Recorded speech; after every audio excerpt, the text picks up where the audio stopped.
Hello everyone. तो चलिए start करते हैं हिस्ट्री के कंप्लीट 100 क्वेश्चंस। फर्स्ट क्वेश्चन है, who led the peasant movement of Awadh during the non cooperation movement, यानी कि असहयोग आंदोलन के दौरान अवध के किसान आंदोलन का नेतृत्व किसने किया। तो इसका करेक्ट आंसर है बाबा रामचंद्र। तो इस क्वेश्चन में आपको 3 बातें पता होनी चाहिए। पहला, बाबा रामचंद्र कौन थे। दूसरा, अवध में आज के टाइम पे कौन कौन से एरियाज इंक्लूड होते हैं। और तीसरा, नॉन कोऑपरेशन मूवमेंट के बारे में कि कब स्टार्ट हुआ कब ख़त्म हुआ। तो सबसे पहले बात करते हैं बाबा रामचंद्र की। ये फिजी में गिरमिटिया मजदूर के तौर पर काम करते थे। गिरमिटिया मजदूर का मतलब होता है कि पहले जब भारतीय मजदूरों को विदेशों में काम करने के लिए ले जाया जाता था तो उनका एग्रीमेंट बनता था। अब क्योंकि ये मजदूर ज़्यादा पढ़े लिखे नहीं होते थे तो ये इस एग्रीमेंट को गिरमेंट बोलते थे। तो गिरमेंट से बन गया गिरमिटिया। तो ऐसे मजदूर जिनका कि एग्रीमेंट बनता था उनको बोलते थे गिरमिटिया मजदूर। दूसरा, बाबा रामचंद्र एक इंडियन ट्रेड यूनियनिस्ट थे जब बाद में वापस आ गए, और ये अवध में किसानों के नेता थे।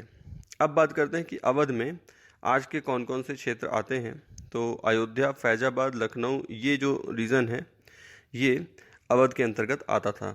नॉन कोऑपरेशन मूवमेंट 5 सितंबर 1920 को इंडियन नेशनल कांग्रेस ने स्टार्ट किया था और 10 मार्च 1922 को चौरी चौरा इंसिडेंट के बाद ये मूवमेंट ख़त्म हो गया था। अब इसके बाद दूसरा क्वेश्चन है, what was the inland emigration act of 1859, यानी कि 1859 के अंतर्देशीय प्रवासन अधिनियम के अंतर्गत कौन सी बात सही है। तो ये जो अधिनियम था, इस अधिनियम के तहत जो चाय के बागान में मजदूर काम करते थे उनको विदाउट परमिशन उस बागान को छोड़ करके अपने घर जाने की परमिशन नहीं थी। तो इस तरह से उनका बड़ा शोषण होता था। तो इस क्वेश्चन का जो करेक्ट आंसर होगा ए होगा। अब इसके बाद तीसरे क्वेश्चन पे आते हैं। तो तीसरा है, Swaraj for plantation workers in Assam mean, यानी कि असम में जो प्लांटेशन वर्कर्स थे उनके लिए स्वराज का क्या मतलब था। तो उनके लिए स्वराज का मतलब केवल इतना था कि वो अपने गांव जा सकें जब उनको ज़रूरत महसूस हो। उनको राजनीतिक स्वतंत्रता या अधिक मजदूरी या और कोई अन्य उनका लक्ष्य नहीं था। उनके लिए स्वराज का केवल इतना मतलब था कि उन्हें गांवों से लिंक बनाए रखे वो जहां से वो आते हैं। अब इसके बाद बात करते हैं क्वेश्चन नंबर 4 की। Why was the Simon Commission sent to India in 1928। तो 1928 में साइमन कमीशन को भारत किस लिए भेजा गया था। तो साइमन कमीशन जो है ये एक कमीशन था जिसमें 7 मेंबर ऑफ पार्लियामेंट ब्रिटेन के इसमें आते थे, और 1928 में इसको बनाया गया था ये स्टडी करने के लिए कि इंडिया में जा कर के देखें कि कॉन्स्टिट्यूशनल रिफॉर्म किस प्रकार से चल रहा है और आगे के लिए क्या रिफॉर्म्स होने चाहिए उसका रिकमेंडेशन दें। तो इसका जो सही आंसर होगा वो होगा A, to look into the functioning of Indian constitutional system and suggest reforms. इसके बाद नेक्स्ट क्वेश्चन है, for which among the following reasons was the Simon Commission boycotted, यानी क्या रीज़न था जिसकी वजह से साइमन कमीशन का बहिष्कार किया गया। तो क्योंकि अब भारत के संविधान की बात चल रही है, भारत के संविधान का रिकमेंडेशन देना है, तो इंडियन लीडर्स ये एक्सपेक्ट कर रहे थे कि इसमें किसी इंडियन को भी रखा जाएगा। लेकिन क्योंकि साइमन कमीशन में 7 मेंबर्स में से सारे के सारे ब्रिटिश थे, इसलिए इसका बाइकआउट किया गया। तो इसका करेक्ट आंसर हो जाएगा कि इस आयोग में कोई भारतीय नहीं था, यानी कि सी।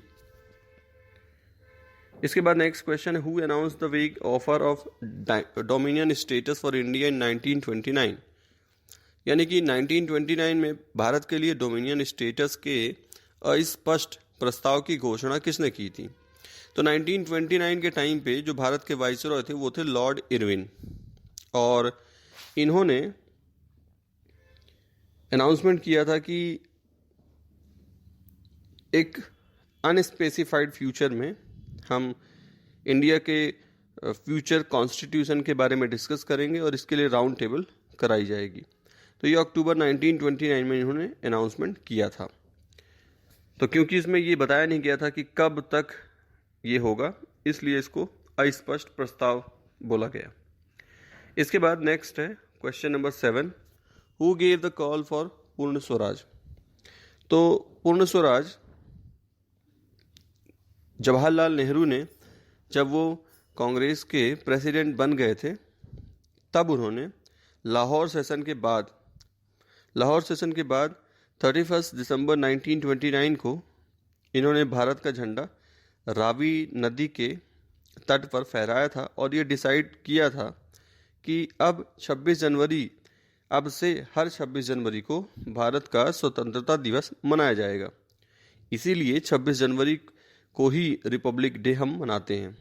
हालांकि आज़ादी 26 जनवरी को नहीं मिली, आज़ादी तो मिली है 15 अगस्त को, लेकिन क्योंकि 1930 में 26 जनवरी को डिसाइड हुआ था कि इंडिपेंडेंस डे मनाना है, इसीलिए हमारा कॉन्स्टिट्यूशन तो पहले ही बन के तैयार हो गया था, लेकिन हमने 26 जनवरी को ही इसको रिपब्लिक डे जैसा मनाना स्टार्ट किया। यानी कि 26 जनवरी जो डेट है ये पहले से खास थी। तो पूर्ण स्वराज की बात तो हो गई। अब इसके बाद बात करते हैं नेक्स्ट क्वेश्चन की। द रेजोल्यूशन ऑफ पूर्ण Swaraj was adopted eight which Congress session. तो अभी इसके बारे में बात कर ली हमने कि लाहौर का जो कांग्रेस सेशन था जिसके प्रेसिडेंट कौन थे, जवाहरलाल नेहरू, तो यहीं पे पूर्ण स्वराज का जो रेजोल्यूशन था इसको अडॉप्ट किया गया था।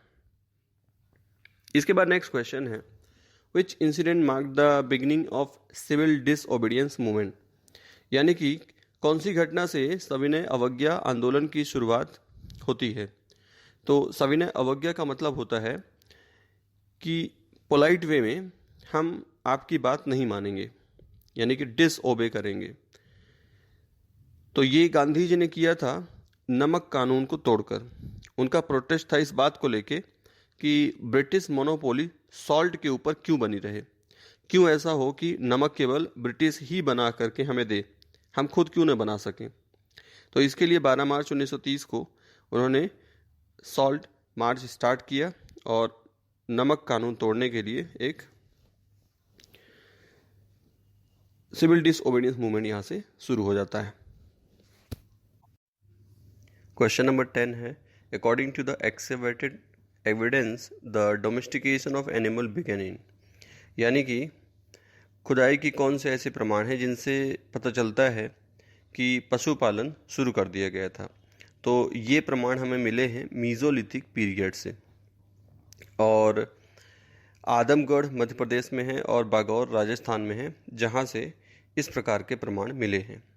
अगला क्वेश्चन है, cultivation of cereals first started in. यानी कि धान्यों का खेती करना ये कब से शुरू हुआ। तो इसका करेक्ट आंसर है नियोलिथिक एज।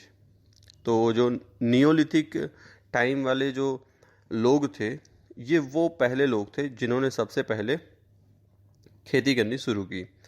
तो इन्होंने वीट, बार्ले, राइस इन सब की खेती स्टार्ट की थी। और ऐसे स्थान जहाँ से इस प्रकार के प्रमाण मिले हैं ये है कोल्डी हवा और मेहरगढ़। ये दो बहुत महत्वपूर्ण स्थान हैं, कोल्डी हवा और मेहरगढ़, जहाँ से इस प्रकार के प्रमाण मिले हैं। यहाँ से गेहूँ और चावल के प्रमाण मिले हैं। इसके बाद नेक्स्ट क्वेश्चन है, which of the following period is known as chalcolithic age. तो किस काल को चैल्कोलिथिक काल कहा जाता है। तो पाषाण युग के बाद यानी कि स्टोन एज के बाद वो टाइम जिसमें कि मेटल का यूज़ स्टार्ट हो गया था, तो तांबे का जब प्रयोग किया गया तो उस काल की जो संस्कृति थी उसी को कहा जाता है, उस टाइम पीरियड को कहा जाता है चैल्कोलिथिक एज। इसके बाद नेक्स्ट क्वेश्चन है, भीमबेटका इज़ फेमस फॉर। तो भीमबेटका जो है ये किस लिए प्रसिद्ध है। तो भीमबेटका मध्य प्रदेश में स्थित है और ये वर्ल्ड हेरिटेज साइट में आता है। और यहाँ से ये फेमस किस लिए है, इसका करेक्ट आंसर होगा रॉक पेंटिंग। तो यहाँ पर शैल चित्र बने हुए हैं, बड़े इंटरेस्टिंग है ये शैल चित्र। जैसे कि ये कुछ ऐसे चित्र हैं जो चाइल्ड बर्थ को बताते हैं, कुछ ऐसे हैं जो कम्युनल डांसिंग को दिखाते हैं, कुछ लोगों को पानी पीते हुए दिखाते हैं, और कुछ वहाँ के उस काल के धार्मिक जो कर्मकांड होते हैं उनके बारे में कुछ चित्रित किया गया है। और इसके अलावा प्राकृतिक जो पर्यावरण है उस समय का इन शैल चित्रों में चित्रित है। तो इस तरह से भीमबेटका किसके लिए फेमस है? रॉक पेंटिंग के लिए। इसके बाद नेक्स्ट क्वेश्चन है, which of the following is the oldest Vedas? तो 4 वेद हैं, 4 वेद में सबसे जो पुराना वेद है वो है ऋग्वेद। टाइम पीरियड इसका लगभग 1500 से 1200 ईसा पूर्व। क्वेश्चन नंबर 15 है, with reference to the economic history of medieval India the term araghatta refers to. तो हमें बताना है कि मध्यकालीन इतिहास में अर्घट इस शब्द का क्या मतलब है। तो ये जो अर्घट संस्कृत का एक शब्द है जिसमें 2 शब्दों से मिलकर बना हुआ है। एक होता है आरा और दूसरा है घट। आरा का मतलब होता है स्पोक, यानी कि तिल्लियाँ। जैसे किसी पहिए में जो तिल्लियाँ लगी रहती हैं उसे बोलते हैं आरा। और उसके बाद घट का मतलब होता है घड़ा। तो ये जो शब्द है ये प्रयोग किया जाता था वाटर व्हील के लिए, जिसका प्रयोग किसके लिए होता था? सिंचाई करने के लिए। तो इसका करेक्ट आंसर हो जाएगा सी। क्वेश्चन नंबर 16, ऐतरेय ब्राह्मण इज एसोसिएटेड विद। तो सबसे पहले ये समझ लेते हैं ब्राह्मण क्या है। तो ब्राह्मण जो एंशियंट इंडियन टेक्स्ट से उनका ये कलेक्शन है, या और इसको सिंपल लैंग्वेज में कहें तो ये जो वेद थे, वेद को और सिंप्लीफाई करने के लिए जो बुक्स बनाई गई थी उनको कहते हैं ब्राह्मण। तो हर वेद के लिए कई ब्राह्मण बनाए गए थे। तो ये बताना है हमें कि ऐतरेय ब्राह्मण जो है वो किस वेद से संबंधित है। तो इसका सही आंसर हो जाएगा ऋग्वेद। ऋग्वेद में 2 शाखाएं हैं, उसमें से जो शुक्ल शाखा है उसका ये एक पार्ट है। चलिए नेक्स्ट क्वेश्चन है, question number 17, which of the events of Buddha's life is known as Mahabhinishkramana. बहुत आसान है ये क्वेश्चन। बुद्ध के जीवन की किस घटना को महाभिनिष्क्रमण कहा जाता है? तो देखिए, निष्क्रमण का मतलब होता है निकलना, और महाभिनिष्क्रमण यानी कोई जब महान पुरुष निकलेगा। तो कहाँ से निकल रहा है? घर से। भगवान बुद्ध 29 साल की उम्र में उन्होंने अपना घर छोड़ दिया था, इसी को क्या बोला गया है? महाभिनिष्क्रमण। इसके बाद नेक्स्ट क्वेश्चन है, where did Mahatma Buddha's Parinirvana take place. तो परिनिर्वाण का मतलब होता है कि निर्वाण, जो कि डेथ के बाद होता है। और भगवान बुद्ध के परिनिर्वाण का जो स्थान था वो था कुशीनगर। कुशीनगर यूपी में है, और 80 साल की उम्र में भगवान बुद्ध का परिनिर्वाण हुआ था। इसके बाद क्वेश्चन नंबर 19 है, the inscription of which one of the following Kings give the information that Shakyamuni Buddha who was born in Lumbini. तो बताना है कि किस राजा का अभिलेख ये सूचना देता है कि भगवान बुद्ध का जन्म लुम्बिनी में हुआ था। लुम्बिनी नेपाल में है, वहाँ से अशोक का अभिलेख मिला है। तो इसका करेक्ट आंसर हो जाएगा अशोक।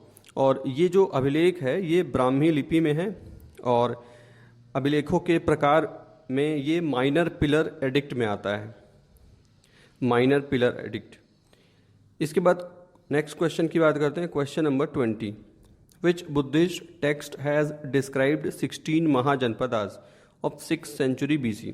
तो भगवान बुद्ध के समकालीन, भगवान बुद्ध के समय 16 महाजनपद थे, या ये कह लें कि 16 राज्य थे, जिनकी जानकारी किस बौद्ध ग्रंथ से मिलती है। तो सही आंसर है अंगुत्तर निकाय।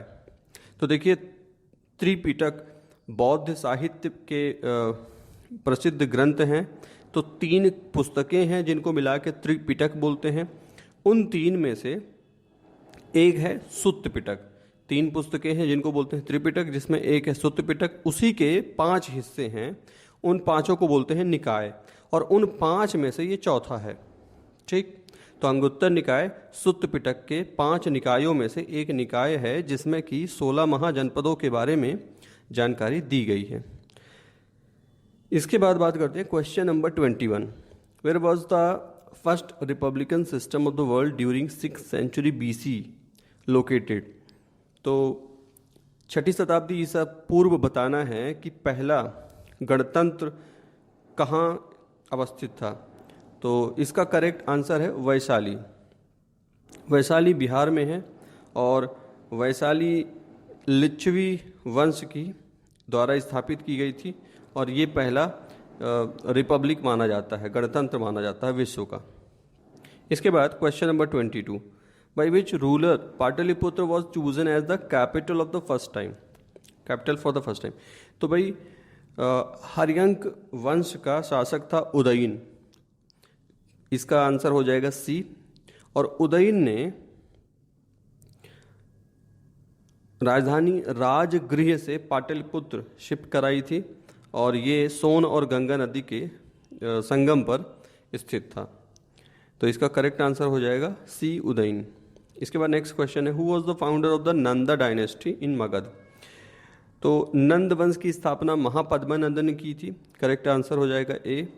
और इसके पहले जो वंश वहाँ शासन कर रहा था वो था शिशुनाग, और क्योंकि शिशुनाग वंश क्षत्रियों का था और जब महापद्मानंद ने इसको हटाया तो इसीलिए महापद्मानंद के लिए जो शब्द प्रयोग किया जाता है शब्दावली वो है सर्वक्षत्रांतक, यानी कि सभी क्षत्रियों का अंत करने वाला। इसके बाद नेक्स्ट क्वेश्चन है question number 24, who renovated Sudarshan lake without using forced labour. तो बताना है कि सुदर्शन झील का पुनरुद्धार किसने किया था। तो इसका करेक्ट आंसर हो जाएगा रुद्रदामन फर्स्ट। अब जूनागढ़ अभिलेख है जिसमें इसकी जानकारी मिलती है। ये सुदर्शन जो झील है ये गुजरात में जूनागढ़ में एक आर्टिफिशियल रिजर्वायर है, एक मानव निर्मित झील है।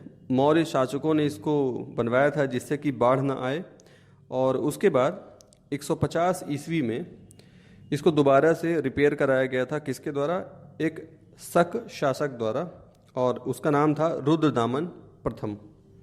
इसके बाद next question, question number 25, the largest number of copper coin in the north and western India were issued by. तो कुषाण थे जिन्होंने सबसे ज़्यादा उत्तर और उत्तर पश्चिमी भारत में तांबे के सिक्के जारी किए थे। तो इसका करेक्ट आंसर हो जाएगा बी, और इन्होंने सोने के सिक्के भी जारी किए थे। इसके बाद नेक्स्ट क्वेश्चन है, Gandhara a school of art in the synthesis is the synthesis of. तो बताना है कि जो गांधार कला है वो किन कलाओं के मिश्रण से बनी है। तो इसका सही आंसर हो जाएगा D, Indian and Greek art. तो थोड़ा सा इसके बारे में जान लेते हैं कि ये गांधार कला जो थी ये प्रथम शताब्दी ईस्वी में इसका विकास हुआ मथुरा कला के साथ साथ, और इस समय शासन था कुषाण शासक कनिष्क का। हालांकि शक और कुषाण दोनों ने इस गांधार कला को संरक्षण प्रदान किया, और भगवान बुद्ध के मानव रूप में पहली बार मूर्ति बनाने का जो काम शुरू हुआ वो इसी कला के अंतर्गत शुरू हुआ। इसके बाद नेक्स्ट क्वेश्चन है question number 27, who is known as the Napoleon of India. बहुत इजी क्वेश्चन है, आंसर हो जाएगा समुद्रगुप्त। Historian A.V. स्मिथ हैं, इन्होंने तुलना की है नेपोलियन के साथ समुद्रगुप्त की, क्योंकि प्रयाग से एक अभिलेख मिला है जिसको प्रयाग प्रशस्ति बोलते हैं, जिसमें समुद्रगुप्त के जो कवि थे हरिसेन, उन्होंने इसे बनवाया था, और उन्होंने बताया है कि जो समुद्रगुप्त हैं उनको हीरो ऑफ 100 बैटल्स, यानी कि 100 युद्धों का विजेता नायक बताया है।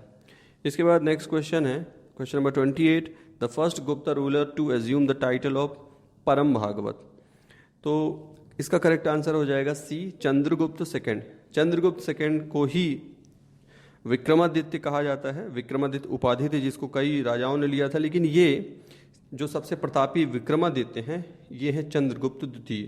इनका कार्यकाल था 380 से 415 ईस्वी, 380 से 415 ईस्वी। इसके बाद question number 29, the Hunas invaded India during the reign of. तो आपको बताना है कि किसके काल में हूणों का आक्रमण हुआ था। तो इसका करेक्ट आंसर हो जाएगा स्कंदगुप्त। बहुत इंपॉर्टेंट, बहुत आसान क्वेश्चन है।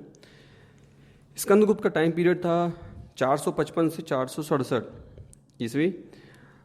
हूण जो हैं ये मध्य एशिया की नोमैडिक ट्राइब थी और ये लोग अपने आसपास के क्षेत्रों में आक्रमण किया करते थे। और जब इन्होंने आक्रमण किया था तब इन्होंने जम्मू कश्मीर, हिमाचल प्रदेश, राजस्थान, पंजाब और मालवा के कुछ हिस्सों को जीत लिया था। इसके बाद नेक्स्ट क्वेश्चन है question number 30। Who is known as Shaka conqueror? किसे शक विजेता के रूप में जाना जाता है? तो ये थे चंद्रगुप्त द्वितीय, जिसकी अभी बात हम कर चुके हैं पहले भी, विक्रमादित्य। तो इसका करेक्ट आंसर हो जाएगा सी। इसके बाद क्वेश्चन नंबर 31 है Brihadeshwara temple of Thanjavur was build during the reign of. बताना है किसके कार्यकाल में बृहदेश्वर तंजावुर का जो मंदिर है बनाया गया था। तो याद रखना है इसका आंसर हो जाएगा राजा राज प्रथम। और राजा राज प्रथम ने ये जो मंदिर बनवाया था ये भगवान शिव को समर्पित है। तमिलनाडु में ये स्थित है। और राजराज प्रथम चोल शासक थे और कार्यकाल था जिस समय ये मंदिर बनवाया गया था 1010 ईस्वी। इसके बाद नेक्स्ट क्वेश्चन है question number 32। Which of the following was the special feature of Chola administration? तो चोल प्रशासन का महत्वपूर्ण लक्षण क्या था? तो ये था ऑटोनॉमी ऑफ विलेज एडमिनिस्ट्रेशन। एक अभिलेख मिला है उत्तरमरूर का। तो उत्तरमरूर का जो अभिलेख मिला है ये कांचीपुरम डिस्ट्रिक्ट में है और इसको परांतक प्रथम ने बनवाया था। और इसमें ये जानकारी दी गई है कि जो गांव के लोग थे वो अपने खुद के रिप्रेजेंटेटिव इलेक्ट करते थे और वही उसका शासन चलाते थे। तो ये शब्द याद रखना है कि कौन सा अभिलेख मिला है। तो ये है उत्तरामेरूर। चलिए नेक्स्ट क्वेश्चन की बात करते हैं। Question number 33। The famous bronze image of Nataraja is a fine example of. तो बताना है कि जो नटराज की मूर्ति है, आपने देखा होगा भगवान शिव की नटराज की मूर्ति, तो ये किस कला का उदाहरण है? तो ये उदाहरण है चोल कला का और ये भगवान शिव को इसमें दिखाया गया है नटराज मूर्ति में। अब इसके बाद नेक्स्ट क्वेश्चन है question number 34। The temple of Kandariya Mahadeva at Khajuraho was build by. तो बताना है कि कंदरिया महादेव का जो मंदिर है खजुराहो में किसने बनवाया था? इसका आंसर हो जाएगा चंदेल। ध्यान रखना है कि कंदरिया महादेव का जो मंदिर है सबसे बड़ा, सबसे ऊंचा और सबसे सुंदर मंदिर है खजुराहो समूह का और इसको बनवाया था राजा दंडदेव ने और इसका टाइम था 1050 ईस्वी। इसके बाद नेक्स्ट क्वेश्चन है Kailash temple of Ellora was build by. Ellora के कैलाश मंदिर को किसने बनवाया? तो इसका करेक्ट आंसर होगा राष्ट्रकूट। राष्ट्रकूट शासक कृष्ण प्रथम ने 757 से 783 ईस्वी तक इसे बनवाया था। महाराष्ट्र में ये स्थित है। इसके बाद नेक्स्ट क्वेश्चन है question number 36। Buddhist, Hindu and Jain rock cut caves को एग्जिस्ट एट। हमें बताना है कि कौन से चट्टान को काट करके जो गुफाएं बनाई गई हैं जिसमें बुद्ध और जैन और हिंदू तीनों प्रकार की संस्कृतियों का सम्मिश्रण है। तो इसका करेक्ट आंसर हो जाएगा एलोरा।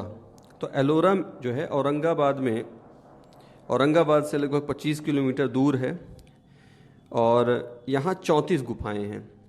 34 गुफाओं में गुफा नंबर 1 से 12 तक जो है ये बौद्ध संस्कृति से संबंधित है और 13 से लेकर 29 तक ये हिंदू संस्कृति से संबंधित है और 30 से लेकर के 34 तक ये जैन संस्कृति से संबंधित है। इसके बाद नेक्स्ट क्वेश्चन है question number 37। The painting of Bodhisattva Padmapani is one of the most famous and illustrated painting at. बताना है कि भगवान बुद्ध की जो बोधिसत्व पद्मपाणि की पेंटिंग है वो कहाँ स्थित है? तो ये अजंता में स्थित है और बोधिसत्व का मतलब ये होता है कि भगवान बुद्ध के ये पूर्व जन्म थे, यानी कि गौतम के बुद्ध बनने के पूर्व जन्मों के जो अवतार थे उनको कहा गया है बोधिसत्व। इसके बाद next question, question number 38, who of the following was the writer of मुद्रा राक्षस। मुद्रा राक्षस संस्कृत का एक नाटक है जिसे विशाख दत्त ने लिखा है और इसमें इन्होंने चंद्रगुप्त मौर्य की शक्ति के बारे में काफ़ी वृहद वर्णन दिया है। इसके बाद नेक्स्ट क्वेश्चन है question number 39, who founded the Vikramshila university. तो इसका करेक्ट आंसर हो जाएगा धर्मपाल। ये लेट 8th और अर्ली 9th सेंचुरी में इन्होंने ये यूनिवर्सिटी बनवाई थी और ये बुद्धिस्ट लर्निंग का एक बहुत अच्छा सेंटर था और बाद में ये तांत्रिक बुद्धिज़्म का एक इंटेलेक्चुअल सेंटर भी बना। अब बात करते हैं question number 40, the great Jain scholar Hemachandra adorn the court of. बताना है कि प्रसिद्ध जैन विद्वान हेमचंद्र किसके कोर्ट में रहते थे। तो इसका आंसर हो जाएगा कुमारपाल। कुमारपाल चालुक्य वंश के शासक थे और इनके एडवाइज़र थे ये हेमचंद्र, जो कि बहुत बड़े जैन स्कॉलर हैं। इसके बाद next question, question number 41, which out of the following performed a ritual called Hiranyagarbha. ये एक कर्मकांड है हिरण्यगर्भ। हिरण्य का मतलब होता है स्वर्ण और गर्भ का मतलब होता है वोम। तो ये जो रिचुअल था किसने परफॉर्म किया था, तो इसका आंसर हो जाएगा दंतिदुर्ग। अब दंतिदुर्ग जो है राष्ट्रकूट का फाउंडेशन रखने वाले शासक हैं और इन्होंने चालुक्य वंश को उखाड़ फेंका था। इसके बाद question number 42, which one of the following was an important sea port in Kakatiya kingdom. Kakatiya साम्राज्य का महत्वपूर्ण जो बंदरगाह था वो बताना है। तो सही आंसर हो जाएगा इसका बी, मोटुपल्ली। तो मोटुपल्ली को ट्रैवल किया था मार्को पोलो ने, जो कि एक पुर्तगाली नेविगेटर थे और इन्होंने लिखा है कि आंध्र प्रदेश की संपन्नता के बारे में और बताया है कि किस प्रकार से ये एक संपन्न देश था। इसके बाद question number 43, first Muslim invader in India was. बहुत आसान, मोहम्मद बिन कासिम। ये 17 साल की उम्र में 672 ईस्वी में शासक बन गया था और उसके बाद ये सिंध तक पहुंच भी गया था। राजा दाहिर को इसने हराया और सिंध पे कब्जा कर लिया 712 ईस्वी में और ये आया था श्रीलंका के शासक के रिक्वेस्ट पे। इसके बाद question number 44, who among the following was the founder of Ghaznavi dynasty. तो गजनवी डायनेस्टी का जो फाउंडर था वो था अलप्तगीन। ये एक तुर्की गुलाम था और इसने अपना एक स्वतंत्र साम्राज्य बनाया था और इसकी राजधानी थी गजनी और वहीं से इसने गजनवी डायनेस्टी को स्थापित किया। फिर नेक्स्ट क्वेश्चन है, who was the author of Shahnameh. Shahnameh का लेखक है फिरदौसी। इसने बहुत एक लंबी साहित्यिक कविता लिखी है। इसका कार्यकाल जो था 977 से 1010 ईस्वी और ये जो इन्होंने लिखा है शाहनामा, ये ईरान का नेशनल एपिक है, राष्ट्रीय ग्रंथ जैसा, और ये किसी एक सिंगल पोइट के द्वारा लिखा गया सबसे बड़ा ग्रंथ भी है। इसके बाद question number 46, the famous historian who visited India with Mahmud of Ghazni. तो महमूद ऑफ गजनी के साथ कौन सा प्रसिद्ध साहित्य इतिहासकार आया था, तो वो था अल बरूनी और इसने 1017 में साउथ एशिया का भ्रमण किया था और इसने भारतीय संस्कृति के बारे में जो लिखा है वो तहकीक मालिए हिंद के नाम से लिखा है। इसके बाद question number 47, who was the founder of slave dynasty. गुलाम वंश का संस्थापक कौन था, बहुत आसान क्वेश्चन है ये, आंसर हो जाएगा इसका कुतुबुद्दीन ऐबक। कुतुबुद्दीन ऐबक का कार्यकाल छोटा ही था, 1206 से 1210 ईस्वी, और उसकी मृत्यु हो गई थी चौगान खेलते हुए, पोलो खेलते हुए। इसके बाद क्वेश्चन नंबर 48 है, विच सुल्तान ऑफ दिल्ली सल्तनत इज़ कॉल्ड एज लाख बख्श। किस दिल्ली के सुल्तान को लाख बख्श कहा जाता है? तो बहुत आसान है ये, इसमें भी कुतुबुद्दीन ऐबक आंसर है, डी। कुतुबुद्दीन ऐबक बहुत दानी व्यक्ति था, इसीलिए उसको लाख बख्श कहा जाता है। इसके बाद question number 49, who among the following did not contribute in building the famous Qutub Minar. तो बताना है किसका योगदान कुतुब मीनार को बनाने में नहीं था, क्योंकि कुतुब मीनार को समय समय पर कई शासकों ने उसको बनाने में योगदान दिया है। इसको बनाना स्टार्ट किया था कुतुबुद्दीन ऐबक ने, लेकिन वो केवल बेसमेंट बना पाया था। और इसके बाद जो इसके टावर हैं वो इल्तुतमिश के द्वारा बाद में बनवाए गए, 3 मंजिला इसने टावर बना दिया था। उसके बाद 1369 में बिजली गिरने से इसका जो ऊपरी मंजिल था वो टूट गया था, तो फिरोज शाह तुगलक ने इसको फिर रिप्लेस किया और एक और मंजिल इसमें बनवाई। उसके बाद शेर शाह सूरी ने भी इस टावर का जो एंट्रेंस है वो बनवाया था। तो इस तरह से इसका आंसर हो जाएगा सी, गयासुद्दीन तुगलक। दीवान ए अर्ज, ये जो विभाग था किससे संबंधित था? तो इसका सही आंसर है डिफेंस। दीवान ए अर्ज डिफेंस का हेड हुआ करता था और ये रिस्पॉन्सिबल होता था रॉयल आर्मी के संगठन और उसके मेंटेनेंस के लिए, और ये आर्मी और हॉर्स ब्रांडिंग को रिव्यू भी करता था।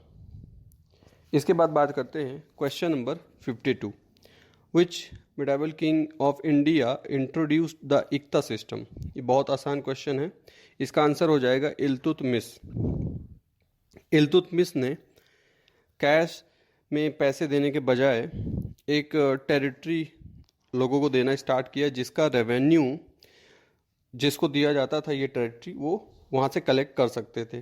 तो इस तरह से ये यहाँ ध्यान रखना है कि ये कोई हेरेडिटरी ग्रांट नहीं था, मतलब वंशानुगत ये ग्रांट नहीं था। इसको ये जो इक्ता दिया जा रहा है, यानी जो ज़मीन का टुकड़ा आपको मिल रहा है जिसका आप रेवेन्यू कलेक्शन कर सकते हैं, ये किसी दूसरे को भी दिया जा सकता था, ये वंशानुगत नहीं होता था। इसके बाद नेक्स्ट क्वेश्चन है 53, शरब was a tax levied on. तो ये जो शरब टैक्स था ये किस पे लगता था? तो इसका सही आंसर है irrigation, option B. Firoz Shah Tughlaq ने 4 प्रकार के टैक्स जो इस्लाम के अनुसार थे उसने लगाए थे, जैसे खराज, खम्स, जजिया और जकात।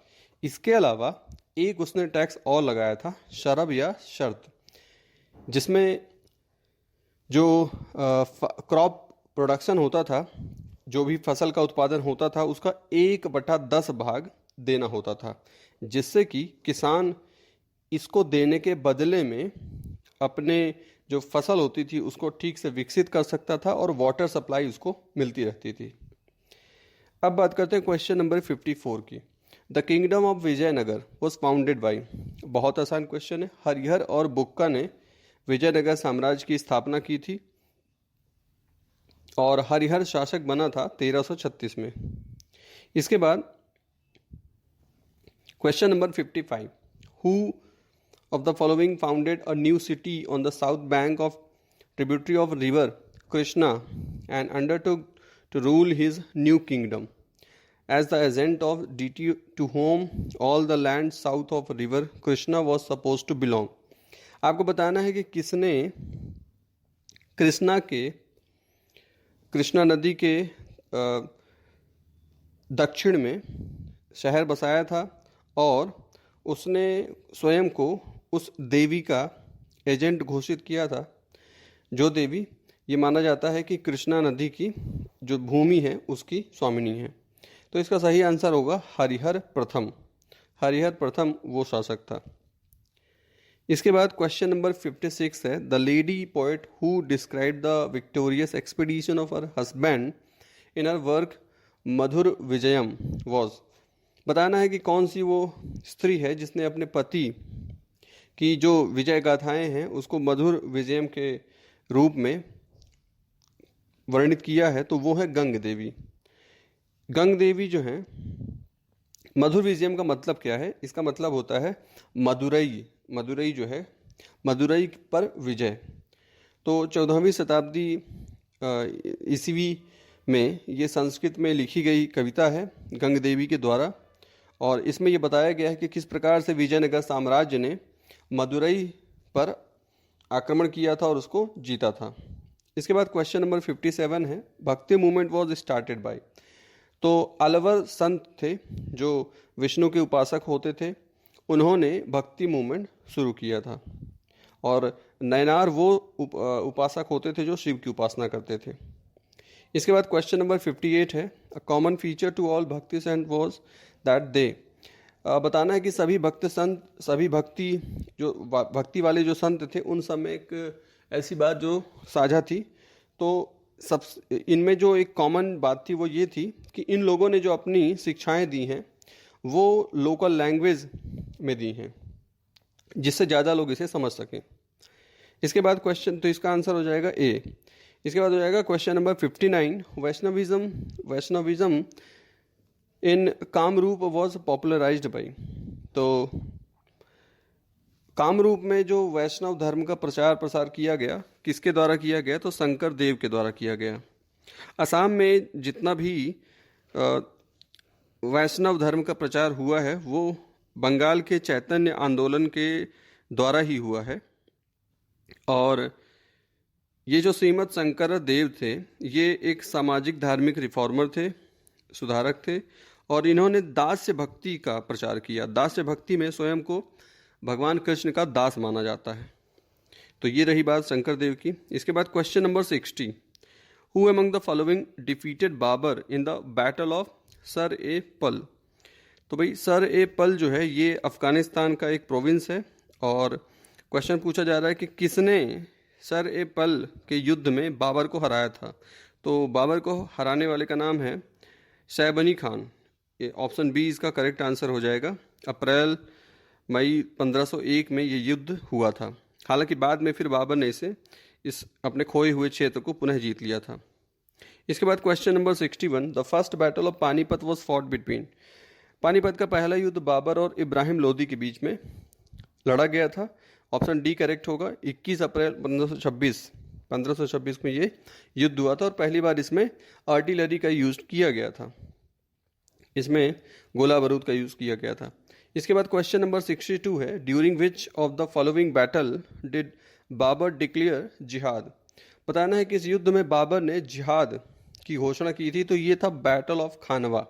खानवा का युद्ध 16 मार्च 1527 में हुआ था, जिसमें बाबर जीता था मेवाड़ के राणा सांगा के विरुद्ध, और इसी में इसने जिहाद का नारा दिया था। इसके बाद क्वेश्चन नंबर 63 है, in Mughal era duty of Mir Bakshi was. आपको बताना है कि मुगल काल में मीर बख्शी का कार्य क्या था। तो इसका कार्य था सुपरवाइज लैंड रेवेन्यू ऑफिशियल, यानी कि भूमि लगान के जो अधिकारी होते थे उनको सुपरवाइज करने का इसका काम होता था। यानी एक तरह से मिलिट्री पे का ये इंचार्ज था, अकाउंट ऑफिस का इंचार्ज था, और ये डिसाइड करता था कि मिलिट्री का हेड था, और ये डिसाइड करता था कि कौन से नोबल्स हैं, कौन से वो लोग हैं जो लीड करेंगे इसे। इसके बाद है question number 64, in the Mughal administration Muhtasib was. बताना है कि मुगल प्रशासन में मुहतसिब क्या था। तो सही आंसर है C, an officer in charge of public morals. तो मुहतसिब जो था वो बाजार में जो व्यवस्था होती थी उसको सुपरवाइज किया करता था, और इसका काम ये होता था कि नैतिक पैमाने जो हैं व्यापार में, उनको ये देखे, चेक करे कि इस्लाम के अनुसार ही जो व्यापार है वो चल रहा है या नहीं। ये इसका काम होता था। इसके बाद है question number 65, the Mughal emperor who prohibited the use of tobacco. बताना है कौन सा मुगल शासक ने तंबाकू पर प्रतिबंध लगाया था। तो सही आंसर हो जाएगा जहांगीर। जहांगीर ने बैन कर दिया था तो तंबाकू को 1617 में। इसके बाद क्वेश्चन नंबर 66 है, मदद ए मास इंडिकेट्स इन मुगल एडमिनिस्ट्रेशन। बताना है ये जो शब्द है मदद ए मास, ये मुगल प्रशासन में क्या बताता है। तो सही आंसर हो जाएगा ये पेंशन था, जो कि सी आंसर हो जाएगा इसका। पेंशन था ये, जो कि मिलिट्री ऑफिसर्स को दिया जाता था, और ये उनको ही दिया जाता था जिनको शासक ये घोषित करते थे कि ये व्यक्ति पवित्र है और इस लायक है। इसके बाद अगला है question number 66, Shivaji defeated the Mughals in the battle of. बताना है कि शिवाजी ने मुगल को किस युद्ध में हराया था। तो इसका सही आंसर हो जाएगा सलहर। सलहर महाराष्ट्र में है। फरवरी 1672 में युद्ध हुआ था मुगल साम्राज्य के खिलाफ, और ये पहला युद्ध था जिसमें मुगल साम्राज्य ने एक ओपन फील्ड में, एक खुली जंग में हार का स्वाद चखा था। इसके बाद क्वेश्चन नंबर 68 है, where was the capital of Shivaji. Shivaji की राजधानी बहुत आसान है, रायगढ़ में थी, महाराष्ट्र। 1674 में छत्रपति बने थे शिवाजी। इसके बाद question number 69, in the third battle of Panipat Maratha were defeated by. बताना है कि तीसरे पानीपत के युद्ध में मराठाओं की हार किससे हुई थी। बहुत आसान है, अफगानों से हुई थी। ए ऑप्शन करेक्ट है। 14 जनवरी 1761 में ये युद्ध हुआ था, और अहमद शाह अब्दाली इसमें अफगान शासक अफगान सेना को लेकर के आया था। इसके बाद है question number 70, who were the first Europeans to come to India for trade. बताना है सबसे पहले यूरोपीय कौन थे जो भारत में व्यापार के लिए आए थे। बहुत आसान है ये, सही आंसर है पुर्तगाली। पुर्तगाली सबसे पहले आए थे, सबसे बाद में गए थे। आज़ादी के बाद तक कुछ कुछ जगहों पर रह गए थे जहाँ से ये गए थे। आए थे जब, तो ये 1458 को वास्को डी गामा, 1498 में वास्को डी गामा कालीकट में आया था, जिसका वेलकम किया था वहाँ के केरल के शासक, आज का केरल है वो, केरल के शासक जमोरिन ने। जमोरिन एक उपाधि है, राजा का नाम नहीं है। इसके बाद क्वेश्चन नंबर 71 है। क्वेश्चन नंबर 71 है, among the following factories in Bengal the one established by the Portuguese. बताना है कि इन फैक्ट्रियों में कौन सी थी जिसको पुर्तगालियों ने स्थापित किया था। तो इसका सही आंसर हो जाएगा सी, हुगली। अकबर ने फरमान जारी किया था और इन्हें परमिशन मिल गई थी हुगली पे अपना फैक्ट्री बनाने की। इसके बाद है which one of the question number 72, which one of the following is connected with the blue water policy. बताना है कि कौन इनमें से ब्लू वाटर पॉलिसी का को स्टार्ट किया था। तो सही आंसर है A, de Almeida. Francisco de Almeida ये पुर्तगाली गवर्नर था जिसका फोकस इस बात पे था कि किले बने या ना बने, लेकिन इंडियन ओशियन में जो है तो वहाँ अपने को अविजित रहना है। तो इनका पूरा फोकस था कि समुद्र में हम ताकतवर बने, सबसे ज़्यादा ताकतवर, और हमारे किले ज़मीन में बने या ना बने, ये था इनका पॉलिसी। इसके बाद है question number 73, the immediate cause of India's first war of independence war. आपको बताना है कि 1857 का जो स्वतंत्रता संग्राम था, इसका कारण क्या था। तो बहुत आसान है ये, suspicion about British interference in religion. लोगों को ये शक था कि जो अंग्रेज हैं वो उनके धर्म में दखल दे रहे हैं, इस वजह से ये संग्राम लड़ा गया था। इनको कार्ट्रिज दिए गए थे जिसमें ये अफवाह उड़ गई थी कि इसमें बीफ और पॉक से बना हुआ है ये। इसके बाद question number 74, symbol of 1857 revolt was. बताना है 1857 के विद्रोह का चिन्ह क्या था। तो ये भी बहुत आसान क्वेश्चन है, लोटस एंड चपाती, यानी कि रोटी और कमल। ऐसा इतिहासकार मानते हैं कि रोटी और कमल एक जगह से दूसरे जगह पहुंचाए जा रहे थे और यही इसका संभवतः चिन्ह था। इसके बाद क्वेश्चन नंबर 75 है, who among the following was the leader of the revolt during 1857 at Bareilly. बताना है कि 1857 के विद्रोह के दौरान बरेली में कौन था जिसने बरेली से इस मूवमेंट को लीड किया था। तो सही आंसर है ए, खान बहादुर। खान बहादुर एक रोहिलखंड के शासक के वंशज थे, और वो जो उनको पेंशन मिलती थी ब्रिटिश अधिकारियों के द्वारा, उससे वो संतुष्ट नहीं थे। तो इसीलिए इन्होंने 40,000 की सेना जुटा करके विद्रोह का बिगुल फूंक दिया। इसके बाद है question number 76, who was the leader of 1857 struggle for freedom इन लखनऊ। बताना है कि लखनऊ से 1857 का विद्रोह किसने लड़ा था। तो सही आंसर है हजरत महल। इनके बेटे का नाम था बिरजिस कादिर। इसके बाद क्वेश्चन नंबर 77 है who is the father of Indian renaissance. बताना है कि भारतीय पुनर्जागरण के पिता के रूप में कैसे जाना जाता है। बहुत आसान है ये, राजा राम मोहन रॉय। ये खुद एक ऑर्थोडॉक्स फैमिली में जन्मे थे और इनका जन्म 1772 में वर्धमान जिले में हुआ था। सती प्रथा को इन्होंने बंद किया था। आत्मीय सभा और ब्रह्म समाज का इन्होंने स्थापना की थी। ये तो हो गया इनके बारे में एक ब्रीफ थोड़ा सा जानकारी।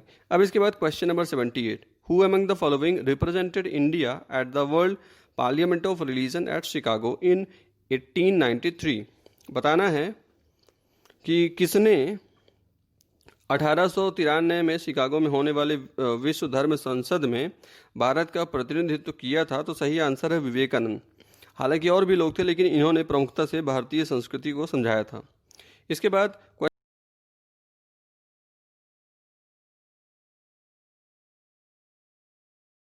तो सही आंसर होगा इसका DSN बनर्जी। इंडियन एसोसिएशन की जो स्थापना की थी वो सुरेंद्र नाथ बनर्जी और आनंद बोस ने 1876 में की थी। और ये जो इनका एसोसिएशन था इसने बहुत सारे एजुकेटेड इंडियंस को और सिविक लीडर्स को अपनी तरफ अट्रैक्ट किया था। फिर इसके बाद है क्वेश्चन नंबर 81। आपको बताना है उस संगठन का नाम जिसको सुरेंद्र नाथ बनर्जी ने बनाया था और बाद में ये किस में जाके मर्ज हो गया, इंडियन नेशनल कांग्रेस में 1886 में। तो ये बहुत आसान है, ऊपर जिसकी हमने बात की है उसी की बात चल रही है, इंडियन नेशनल कॉन्फ्रेंस। तो कलकत्ता का सत्र था जिसमें कि इन दोनों का विलय हो गया था।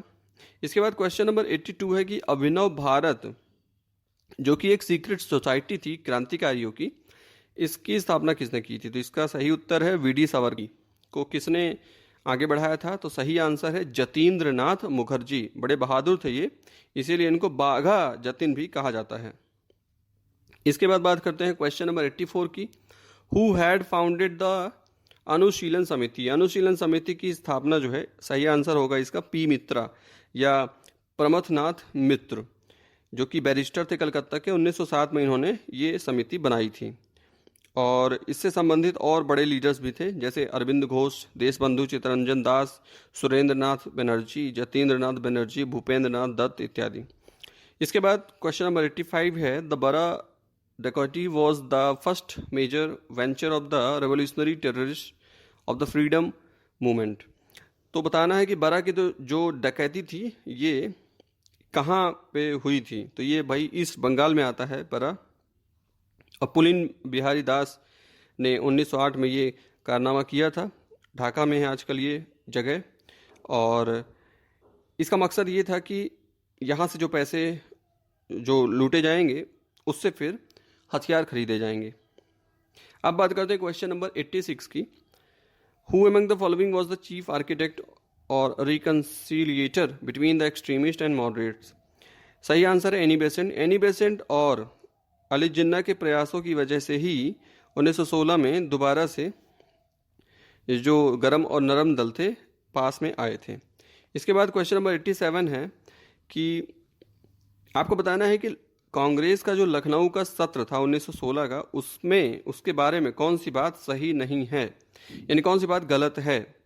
अब पहला जो स्टेटमेंट है ये कह रहे हैं अंबिका चरण Majumdar was not the president of this session. गलत बात, अंबिका चरण मजूमदार तो अध्यक्ष थे। तो अब ये कह रहे, पहला स्टेटमेंट कह रहा है कि नहीं थे, तो इसका मतलब ये गलत बात हो गई। बस यही बताना है कि नॉट करेक्ट, यानी कि कौन सा गलत है। तो सही आंसर हो जाएगा A, बाकी बातें इसकी सही हैं। फिर इसके बाद नेक्स्ट क्वेश्चन है question number 88। Which of the following is not associated with the home rule movement. Home rule movement जो था 1916 में अप्रैल में तिलक ने शुरू किया पूना से, और एनी बेसेंट ने सितंबर 1916 से शुरू किया मद्रास से, और उनके साथ में सहयोगी थे S. सुब्रमण्यम अय्यर। तो 3 लोग तो हो गए, अब बचे कौन, C.R. दास। C.R. दास का इस मूवमेंट से कोई संबंध नहीं था। इसके बाद है question number 89। Who among the following were prominent leaders of Khilafat movement. बताना है कि खिलाफत का जो आंदोलन था उसमें कौन से प्रोमिनेंट लीडर्स थे। तो इसका सही आंसर हो जाएगा मौलाना मोहम्मद अली और शौकत अली। इन लोगों की डिमांड थी कि जो तुर्की के खलीफा हैं उनकी शक्ति जो है मुस्लिम पवित्र स्थानों पर वो बरकरार रखी जाए। इसके बाद क्वेश्चन नंबर 90 है, who was elected as president of the All India Khilafat conference in 1919। सही आंसर होगा इसका महात्मा गांधी ए। इलाहाबाद मीटिंग के बाद डिसाइड हुआ कि इन्हें ऑल इंडिया खिलाफत कॉन्फ्रेंस का प्रेसिडेंट बनाना है। इसके बाद क्वेश्चन नंबर 91 है, which one of the following was the result of Khilafat movement. बताना है खिलाफत जो आंदोलन था इसका परिणाम क्या हुआ। तो सही आंसर ए है, हिंदू मुस्लिम डिफरेंसेस वर नैरोड डाउन, क्योंकि हिंदू मुस्लिम दोनों साथ में आ गए थे इस दौरान, तो इसलिए उनके जो बीच में मतभेद थे वो थोड़ा सा कम हो गए थे। इसके बाद क्वेश्चन नंबर 92 है, बताना है कि which one of the following began with the Dandi march, कि दांडी यात्रा से कौन सी चीज़ शुरू हुई थी। तो होम रूल मूवमेंट पहले ही हो चुका था, नॉन कोऑपरेशन में पहले हो चुका था, तो दांडी यात्रा से शुरू हुआ था। आंसर इसका सी है, सिविल डिसओबीडियंस मूवमेंट, यानी कि सविनय अवज्ञा आंदोलन। 12 मार्च 1930 को गांधी जी ने 78 लोगों को लेकर के 240 मील की यात्रा शुरू कर दी थी और दांडी पहुंच करके मकान तोड़ दिया। इसके बाद क्वेश्चन नंबर 93 है, in which of the following movement women's participation is consider to be maximum. तो भाई कुछ सभी आंदोलनों में महिलाओं का योगदान था, लेकिन बताना है सबसे ज़्यादा योगदान किस आंदोलन में था। तो सही आंसर हो जाएगा इसका सॉल्ट सत्याग्रह, यानी कि नमक आंदोलन में। इसके बाद क्वेश्चन नंबर 94 है, who of the following organized a march on the Tanjore coast to break the salt law in April 1930। 1930 में किसने तंजौर के तट पर नमक जो है तो कानून तोड़ा था। तो सी राजगोपालाचारी इसके सही आंसर होंगे बी। और इन्होंने तिरुचिरापल्ली से वेदारण्यम तक इन्होंने यात्रा की थी, और इसके अलावा मालाबार में के कलप्पम ने कालीकट से पोयन्नूर तक यात्रा की थी। इसके बाद नेक्स्ट क्वेश्चन है, the Pakistan resolution was drafted by. तो पाकिस्तान रेजोल्यूशन, या जिसको लाहौर रेजोल्यूशन भी बोलते हैं, ये किसने बनाया था। तो इसका सही आंसर हो जाएगा सिकंदर हयात खान, जिसको कि 25 मेंबर की एक कमेटी थी उसने पास किया था। और रहमत अली खान वो व्यक्ति हैं जिन्होंने पाकिस्तान शब्द दिया था। इसके बाद क्वेश्चन नंबर 96 है, who was the following called Mohammad Ali Jinnah as ambassador of Hindu Muslim unity. किसने कहा था कि मोहम्मद अली जिन्ना जो हैं हिंदू मुस्लिम एकता के एम्बेसडर हैं। तो सही आंसर हो जाएगा सरोजनी नायडू। मोहम्मद अली जिन्ना के प्रयासों से 1916 में जो गरम और नरम दल पास में आए थे, तो उसी के संदर्भ में, और साथ में मुस्लिम लीग भी, तो उसी के संदर्भ में इन्होंने ये बात बोली थी। इसके बाद क्वेश्चन नंबर 97 की बात करें, who was selected as first satyagrahi in individual satyagraha movement by Mahatma Gandhi. सही आंसर हो जाएगा डी विनोबा भावे। तो अगस्त प्रस्ताव जो रखा गया था द्वितीय विश्व युद्ध के दौरान, उसमें कांग्रेस इस बात को लेकर कंफ्यूज थी कि जो मूवमेंट हमें स्टार्ट करना है वो कैसा होना चाहिए प्रारूप। अब क्योंकि जो उस समय के रेडिकल और लेफ्टिस्ट ग्रुप थे वो ये चाहते थे कि सिविल डिसओबीडियंस मूवमेंट को एक मास लेवल पे लॉन्च किया जाए, लेकिन गांधी जी यहाँ पे मना कर रहे थे। उनका कहना था कि मास लेवल पे लॉन्च करने पे लोग कंट्रोल में नहीं रह पाएंगे, तो इसलिए उन्होंने कहा कि भाई जो है तो इंडिविजुअल सत्याग्रह किया जाए, अपना एक व्यक्ति अपना अकेले का सत्याग्रह करे। तो इसमें आचार्य विनोबा भावे जो थे वो पहले सत्याग्रही चुने गए थे और जवाहरलाल नेहरू जो थे वो दूसरे। इसके बाद the word Sarvodaya was primarily use by. Sarvodaya जो शब्द है वो मुख्यतः किसने प्रयोग किया था। तो सही आंसर हो जाएगा महात्मा गांधी, जबकि सर्वोदय समाज जो था वो स्थापना किया था विनोबा भावे ने। इसके बाद नेक्स्ट क्वेश्चन है question number 99, in which of the following acts for the first time provision was made for the post of governor general of Bengal. बताना है कि किस अधिनियम के तहत पहली बार गवर्नर जनरल ऑफ बंगाल का ये पोस्ट बनाया गया था। तो सही आंसर है रेगुलेटिंग एक्ट 1773। इसके पहले तक गवर्नर बंगाल का गवर्नर हुआ करता था, लेकिन अब इस एक्ट के बाद गवर्नर जनरल ऑफ बंगाल होने लग गया। तो ऐसे पहले जो थे गवर्नर जनरल वो लॉर्ड वॉरेन हेस्टिंग थे। आखिरी क्वेश्चन की बात करते हैं, question number 100। The supreme court was setup for the first time in India under the, तो ये बहुत आसान क्वेश्चन है। सुप्रीम कोर्ट की जो स्थापना हुई थी इसका भी आंसर ए होगा, रेगुलेटिंग एक्ट 1773, जिसमें एक चीफ जस्टिस और 3 अन्य जज बनाए गए थे।